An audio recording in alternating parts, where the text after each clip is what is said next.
इस बीच देश में सबसे ज्यादा कार बेचने वाली कंपनी मारुति सुजुकी को रेयर अर्थ मैग्नेट्स की कमी हो सकती है।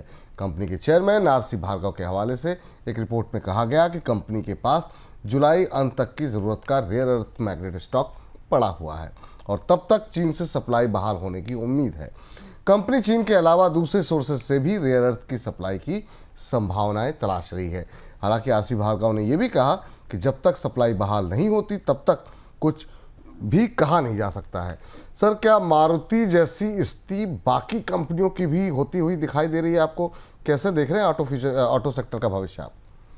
मारुति तो थोड़ी बेहतर स्थिति में है विपुल जी। मारुति के पास तो तब भी जुलाई तक के मैग्नेट्स का स्टॉक मौजूद है और उसकी एक बड़ी वजह है कि मारुति के पास जो पेरेंट कंपनी है सुजुकी, उससे भी सपोर्ट उपलब्ध है। पर बाकी कार कंपनियों के पास तो स्टॉक्स है ही नहीं और बाइक कंपनियों के पास तो बिल्कुल नहीं है। रेयर अर्थ मैग्नेट की चुनौती अमेरिका के स्तर पर तो हल हो गई है, कुछ हद तक यूरोप के लिए भी हल हो गई। भारत में इसमें कोई समाधान नहीं आया है। भारतीय कंपनियों की चीन के साथ बातचीत की कोशिश, भारतीय पक्ष की तरफ से तमाम प्रयास, लेकिन इसके बाद भी अभी रेयर अर्थ की आपूर्ति भारतीय कंपनियों के लिए सामान्य नहीं हो सकी है। भारत और चीन के बीच रिश्ते भी थोड़े खिंचाव भरे हैं।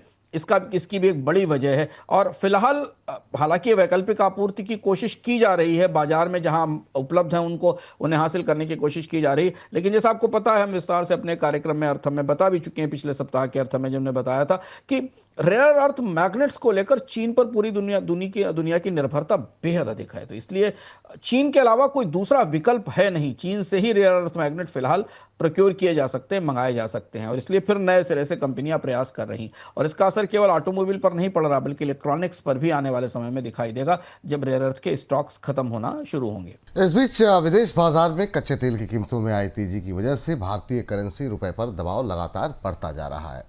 गुरुवार को प्रति डॉलर रुपया 86.73 के स्तर तक टूट गया, जो कि 3 महीने का निचला स्तर है।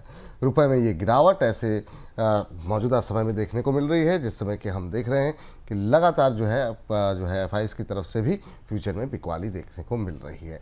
सर, रुपए को लेकर के भविष्य का आउटलुक क्या कुछ दिखाई दे रहा है आपको?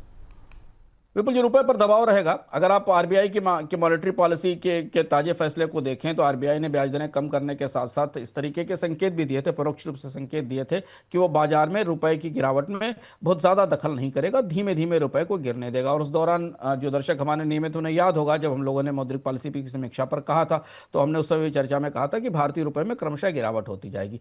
तात्कालिक असर कच्चे तेल की कीमतों का है जो 77-78 डॉलर के आसपास पहुंच गई हैं, उसका असर रुपए पर दिखाई देगा। डॉलर भी, हालांकि डॉलर कमजोर है लेकिन मध्य पूर्व के संकट के कारण पिछले 2-3 दिनों में डॉलर में हमें एक स्थिरता और मजबूती दिखाई दी है, तो उसका भी एक असर भारतीय रुपए पर पड़ रहा है क्योंकि पैरिटी है। और तीसरी बड़ी चीज जो आपने स्वयं कही कि विदेशी निवेशक भारतीय बाजार में लगातार बिकवाली कर रहे हैं, तो डॉलर की डिमांड ज्यादा है। आने वाले समय में कच्चे तेल की कीमतें अगर और बढ़ने की आशंका बनती है ईरान और इजराइल के युद्ध के दौरान, और अगर हमें इंपॉर्टेंट ऑयल रूट्स के ऊपर कोई गतिविधियां दिखाई देती हैं तो इंपोर्टर्स की डॉलर की डिमांड और ज़्यादा बढ़ जाएगी क्योंकि वो और ज़्यादा तेल खरीदने की और हेज करने की कोशिश करेंगे और उस दौरान आरबीआई को बाजार में दखल देना पड़ सकता है। लेकिन अभी फिलहाल रिजर्व बैंक ने इस ताजी गिरावट में, तो 3 महीने का न्यूनतम स्तर है रुपए का, आरबीआई ने कोई बड़ा हस्तक्षेप नहीं किया है, छोटे मोटे स्तर पर। तो रुपया ढलान की तरफ है, आउटलुक गिरावट और दबाव का ही है, पर क्रमशः धीमे धीमे रुपया 86 से 87 और 88 के स्तरों तक बढ़ेगा।